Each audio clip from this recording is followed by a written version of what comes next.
Hi, my name's Aniruddh, And my name's Dylan. and today you're listening to Student Inbox. The Student Inbox is a podcast that aims to empower young people to use their voices on real topics and global worldwide issues.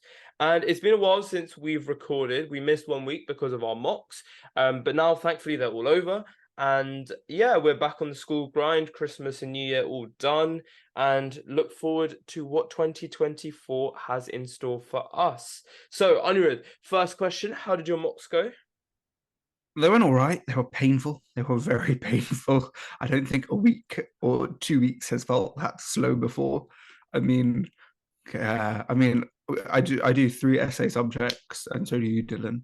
But does geography really count as an essay subject? I'm pretty sure there's some short answer questions there, but um, yeah, it's just if it's quite painful just being in the exam hall for such long periods of time. And then yesterday, the fire alarm went off in the middle of exam, and that prolonged the whole thing by another half an hour. And so by the time I started my exam, it was light. It was light outside, and by the time I finished, when I walked out of the exam, the sun was pretty much already set.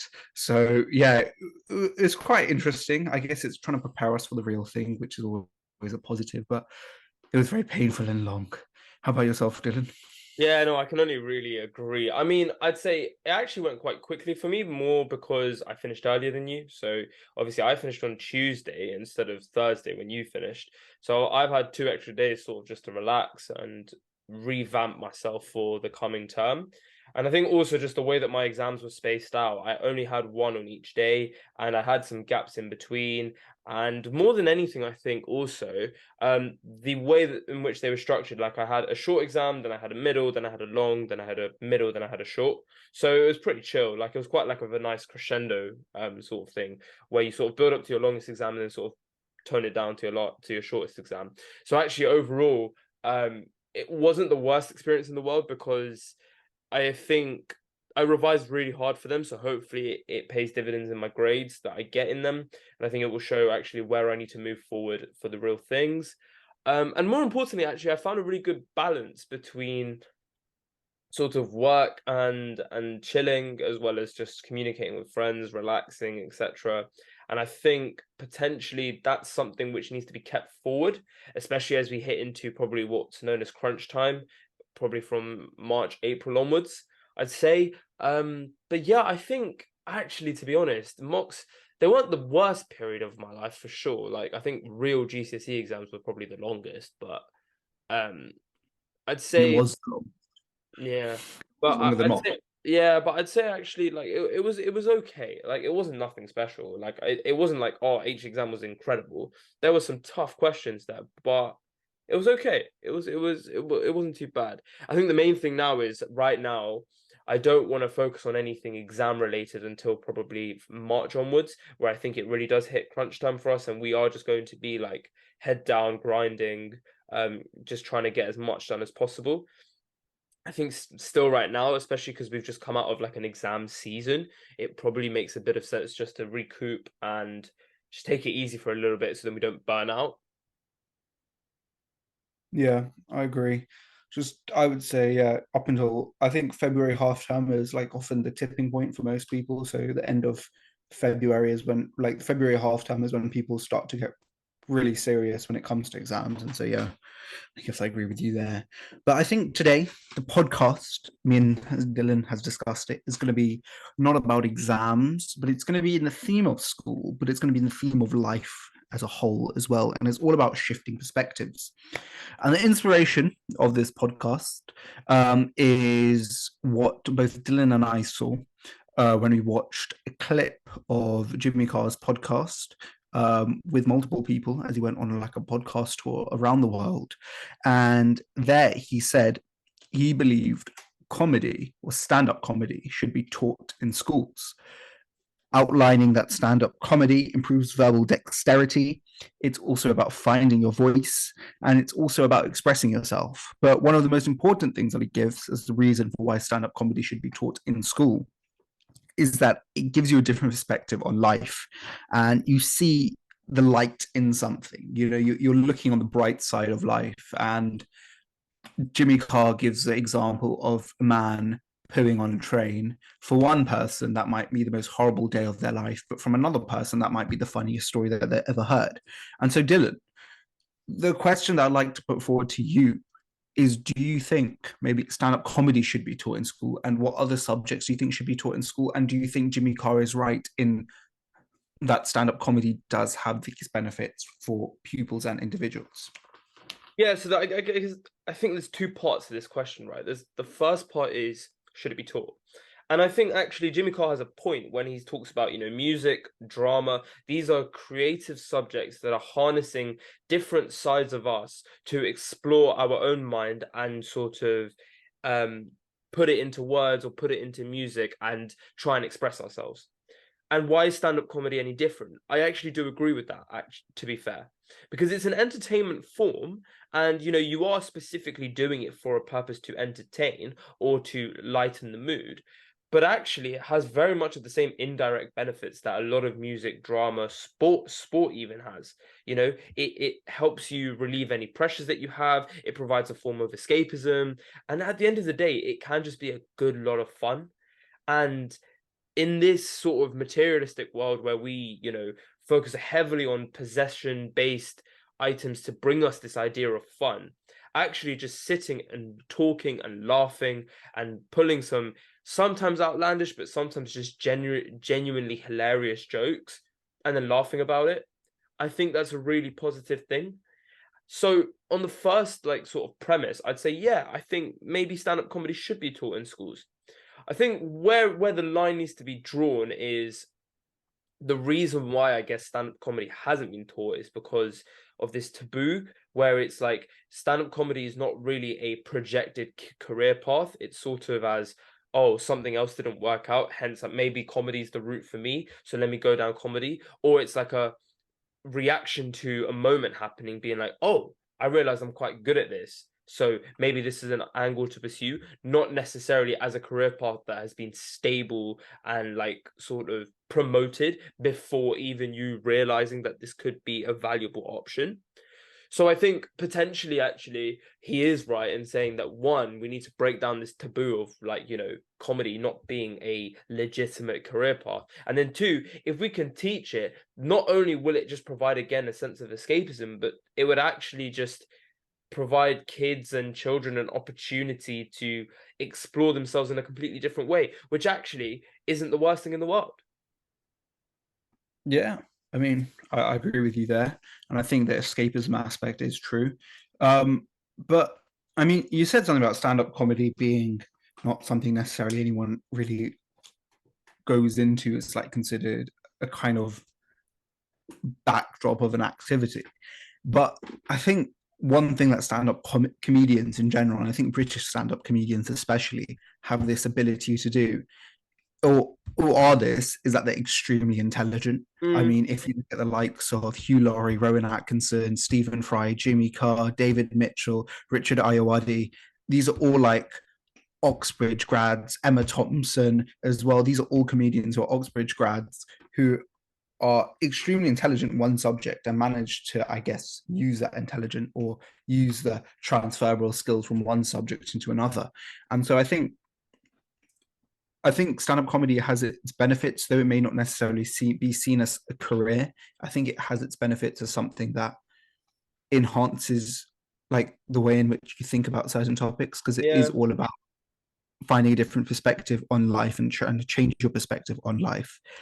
And I think also one thing that it does say, and so Jimmy Carr kind of mentioned this, and when he says expressing yourself, is that it teaches you how to storytell and how to tell a story well, from the beginning to an end, with your climax in the middle and your punchline at the end. It teaches you that.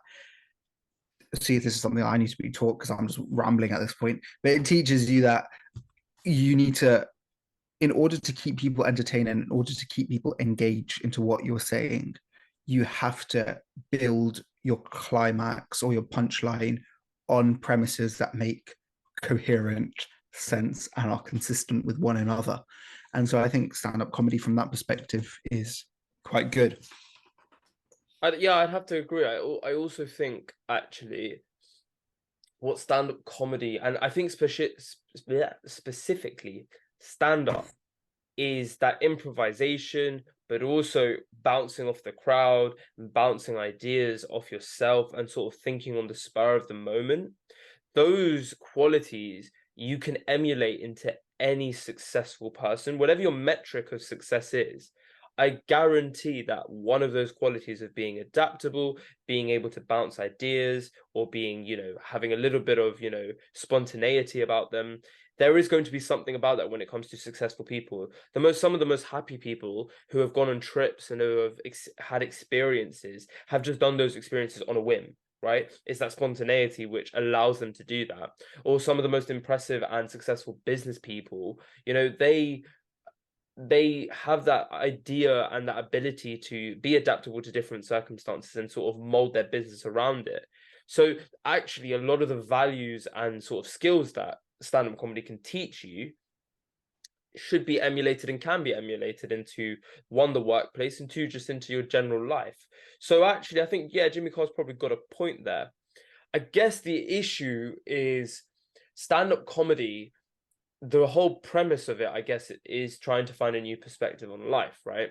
But this can take very different angles, because comedy can be, everyone in our age range and a lot of students will understand that comedy can be either, a bit safe, or it can be a bit dark. We've got this concept of dark humor or outlandish humor or trying to push the boundary. And then the question is that appropriate for the school environment? What would you say to that? Well, I'd say you don't need to necessarily teach. I think you don't necessarily need to teach the students the comedy itself. Like, you don't need to teach them how to make the joke. That is solely up to them. That shouldn't be something that's taught in school. But what you should be teaching them is, how do you get to the stage in which you can make a joke? Like, if you hear one thing, what is that? What can you do? Like, let's say someone in the crowd calls you something, I don't know, like a loser or something. And then what a school can do and what a teacher can do and what a drama teacher can do is that they should be able to teach a student what are the different ways in which you can respond to that. Could you A, just completely ignore it? B, you can just, I don't know, shout loser back at them, Or or C, the try and find a joke in yeah. try and find a joke in it with the story that you've just built up behind it and different things like that. So I don't necessarily think humor's the issue. And I think the school should stay away from like influencing people's humor and letting the students actually find what they find funny, because I mean, ultimately comedy is very subjective. So what I might find funny is something that my like 5-year-old cousin may not, and what he finds funny may be something that I won't find funny, and so on and so forth. So yeah, so I think that the school doesn't necessarily would need to teach the student how to the comedy itself, but rather how to get to the comedy. Yeah, no, I'd have to agree. I think, yeah, it's more about the skills of being able to turn either a bad situation into something you can just take the mick out of, or being able to just come up on the spot, and if someone says something, how can you bounce off that idea and make it even funnier, or how can you add to that situation? Because I think actually a lot of value that everyone really prioritizes is, do you bring something to the table? Can you add value to a situation? And actually, comedy can really, really help you understand where your place is in that. Because if you can make someone laugh and laugh and laugh, you are definitely going to be an asset to them, because you're there for that positive shine of light in their life, which I think is really important. And yeah, I think that's an interesting point regarding to comedy. And I think this breach sort of bridges onto a larger point when we talk about comedy, which is one of the main functions of comedy is to push the boundary of opinion, right? And Mm. not just opinion, about what is funny and what isn't, but also about opinion about what's socially acceptable, politically correct. And I guess, Aniruddh, can you explain to our viewers a little bit more about how those two, I guess, ideas work together? What comedy does to push the boundaries? So I mean, once again, we're referring back to, actually no, let's refer to a different comedian now. Ricky Gervais. Cool. Ricky Gervais is infamous. Is an infamous stand-up comedian. He has his own Netflix special, and he has this view on life that he can say whatever he wants to say because people don't get offended. People don't. People shouldn't get offended, rather they choose to get offended over statements. And he believes that he has free will and can say whatever he wishes to say, and ultimately it's his choice and no one else's. And comedy, very much in the same way, tries to push the boundary. Jimmy Carr as well is very famous for his dark humor gags and jokes, where he'll make what's deemed by most inappropriate jokes, but for a laugh. And so I guess comedy in that way is trying to push this thing known as the Overton window. And the Overton window, it can be described as like a range of things that are politically acceptable to say. And so if you try and push it, you're ultimately saying things that aren't politically acceptable. And other examples of comedians that do this are the likes of like Bill Burr, and probably like lots of 1900 comedians who, Yeah. there's one, Alf Garnett is someone who's also someone who pushed the Overton window. And so, yeah, so I guess I can't remember your exact question now anymore. But I guess what comedians ultimately trying to do is try and create a shock in the audience and try and make them as surprised as possible in order to try and create a laugh. And they do this by trying to push that window, trying to push their boundaries and try to say something that's so ridiculous that will force the audience to laugh or stare at them in shock. Interesting. Interesting. And do you think that's a force for good? I wouldn't necessarily say it's a force for good, but I wouldn't say it's a force for bad. I'd just say it's something that needs to exist. I think people constantly need to push what's acceptable mainstream. I mean, we do have this fantastic thing in in the UK where we do have freedom of speech. We're able to say what we wish to a certain extent, as long as it doesn't border on hate speech. And so I feel as if being able to say what you want to say and being able to just say outlandish things, rude things, I think in some ways it represents the beauty of living in such an open, diverse society. At the same time, there are dangers to it because young people may be influenced by what they're saying and taking it at its face value.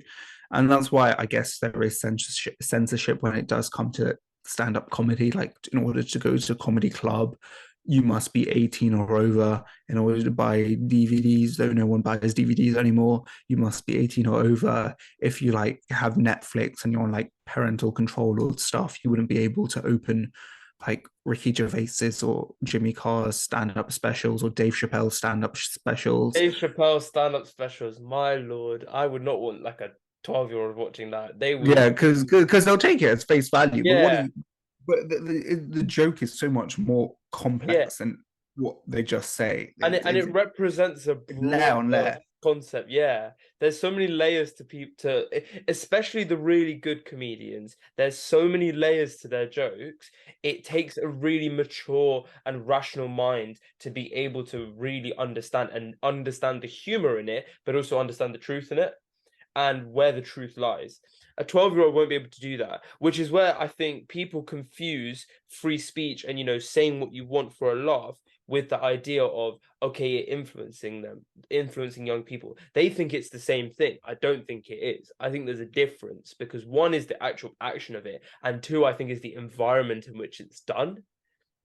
So I think that's probably where this issue of, comedy and a lot of, taking the mick out of certain situations. If these young kids and young people or impressionable people of all ages take it at face value in an environment where they're encouraged to just take it at face value and not actually try and dig a bit deeper into the layers behind the joke, that's where the issue of, okay, now we're actually pushing on something which most of us don't think is objectively morally good.